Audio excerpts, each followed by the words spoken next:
Hello बच्चों, आज मैं बात कर रहा हूँ 14 चैप्टर को लेकर। देखिए इसमें बेसिक ऑब्जेक्ट्स दे रखे हैं, ज्यादा कोई खास चीज नहीं है, बिल्कुल इजी क्वेश्चन। क्या क्वेश्चन है देखिए, दोनों मीडियम में ले रखा है मैंने। ये दिया है इन एन टाइप, मतलब एन टाइप यानी कि आपको समझना है एन प्रकार का जो सिलिकॉन है उसमें से कौन सा स्टेटमेंट सही है।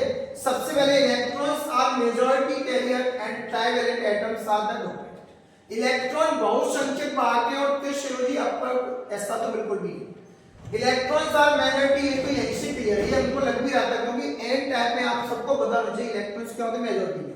पहले तो मेजॉरिटी वाले आप लोग ऑप्शन देखें और अगले वाले में क्या दिया भैया, होल्स आर माइनॉरिटी। ये बात लग रही है, होल्स आर माइनॉरिटी बिल्कुल है, होल्स तो माइनॉरिटी में है, इसका मतलब इलेक्ट्रॉन क्या है आपके मेजॉरिटी में और पंच संयोजी परमाणु विशेषक है। इसका आंसर कौन सा हो जाएगा आप लोगों का, इसका जो आंसर है आपका सिंपल सा वो कौन सा हो जाएगा, ये शी वाला। शी को टिक कर लीजिए फटाफट, बहुत इजी है। होल्स आर माइनॉरिटी बिल्कुल, मतलब होल्स माइनॉरिटी में होते हैं लेकिन इलेक्ट्रॉन्स क्या होते हैं, मेजॉरिटी। बात क्लियर। नेक्स्ट क्वेश्चन क्या है, ये दे रहा है which of the following statement given in, मतलब पीछे वाले क्वेश्चन के लिए बात करा है कि अगर ये क्या में बात करे वो पी टाइप में, पी टाइप के लिए बात करें तो पी में तो हम इस बात समझते हैं ना, होल्स आर मेजॉरिटी।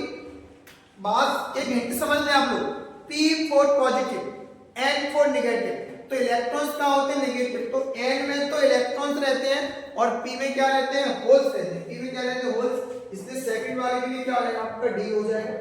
अगला क्या दिया आपको क्वेश्चन, कार्बन सिलिकॉन जर्मेनियम में प्रत्येक 4 संयोजक इलेक्ट्रॉन है, इनकी विशेषता ऊर्जा ये है, चालन बैंड द्वारा जो क्रमशः EgC EgSi Ge के बराबर में कौन सा प्रकर्षण शक्ति है। ये आपको फिक्स दिया by energy band gap respectively दे रखे हैं कि काय में एनर्जी बैंड कम होता है, काय में ज्यादा होता है। तो आपको मैं एक चीज बता दूं बहुत अच्छे से, सबसे ज्यादा जो एनर्जी बैंड है आप उसके लिए बात करें, काय में दिया है सबसे ज्यादा जो एनर्जी बैंड है वो GC यानी कि कार्बन। जो बेटा आपको इस बात को समझे, कार्बन परमाणु में हमेशा एनर्जी बैंड क्या होता है, ज्यादा, यानी इस बात को आप लोग समझें शी वाले को। सबसे ज्यादा जो ऊर्जा अंतराल होता है वो कार्बन में, उससे कम आप लोग आते हैं सिलिकॉन में, और सबसे कम टाइम होता है जल्दी। ऑब्जेक्टिव भी आता है कि सबसे कम ऊर्जा अंतराल, तो आंसर जो कि जल्दी। क्लियर है, यानी ऑप्शन नंबर सी है on the basis of this question. हां, अगला क्या दिया आपको, इन अनबाइस्ड पीएन जंक्शन दिया है कोई, उसमें holes diffuse from the P region to N region. मतलब होल्स जो होते हैं, जो होल है आपके जो विवर है वो पी क्षेत्र से कहां जाते हैं, एन क्षेत्र में क्यों जाते हैं, ये समझना है। ये डिपेंडेंसी होगी कंसंट्रेशन। पहले तो आप कंसंट्रेशन देखिए, पहले में है क्या, नहीं सर, दूसरे में है क्या, नहीं सर, तीसरे में hole concentration in P region is more as compared to N region. तो इसका आंसर क्या हो जाएगा, शी। मतलब कि आप लोग हिंदी में जाने पी क्षेत्र होल सांद्रता एन क्षेत्र की सांद्रता से अधिक होती है। इतना इजी क्वेश्चन है, कभी भी बेटा डिफ्यूजन की बात आए, चाहे आप बायोलॉजी में पढ़ाए, फिजिक्स में पढ़ाए, केमिस्ट्री में पढ़ाए, डिफ्यूजन वर्ड अपन वही यूज करते हैं जहां कंसंट्रेशन यानी सांद्रता पे डिपेंडेंसी होती है। तो ऑप्शन नंबर फर्स्ट में कंसंट्रेशन या सांद्रता नहीं है, सेकंड में भी नहीं है, थर्ड में वर्ड है कंसंट्रेशन। हम बता सकते हैं hole concentration in P region is more as compared to the temperature. Clear.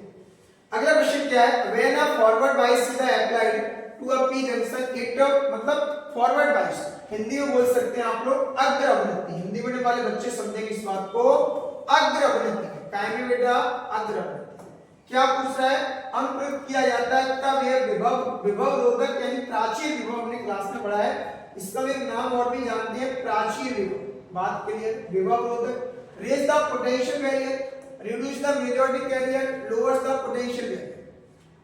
मतलब कि अग्र अवनति में आपका क्या होता है, तो हमको ये पता होना चाहिए, अग्र अवनति हमेशा विभव रोधक या प्राचीर विभव का मान क्या हो जाता है, कम। ऐसा आपको कहां से पता, हमने क्लास में वर्किंग पढ़ी है, क्लास में जो वर्किंग पढ़ी है उसमें सीधा सा क्वेश्चन यही था और कोई नई बात थी। मतलब इसमें जो पोटेंशियल बैरियर या रोधिका विभव का मान क्या हो जाता है आपका, एक तरीके से बेटा कम। ये बात क्लियर है बिल्कुल। इसके बाद हमारा कोई नेक्स्ट क्वेश्चन दिया है क्या भाई, जो नेक्स्ट क्वेश्चन दिया उसके लिए हम क्या बात देखिए, ये पूछ रहा है in a half wave rectifier what is the output frequency if the input frequency is 50 hertz. What is the output frequency of if the full wave rectifier for the same input frequency. कितना अच्छा question है, मतलब अर्ध तरंग दृष्टिकारी, आप लोगों के language में बोलूं मैं तो अर्ध तरंग दिष्टकारी,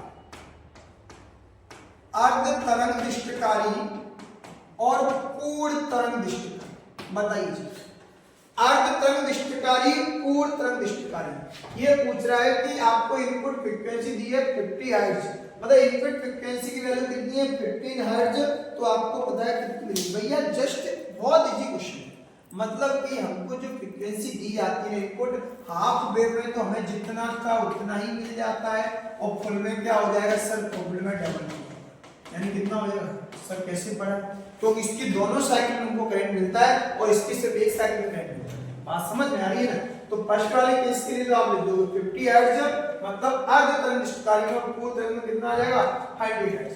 आज के लिए इतना ही था। बाय।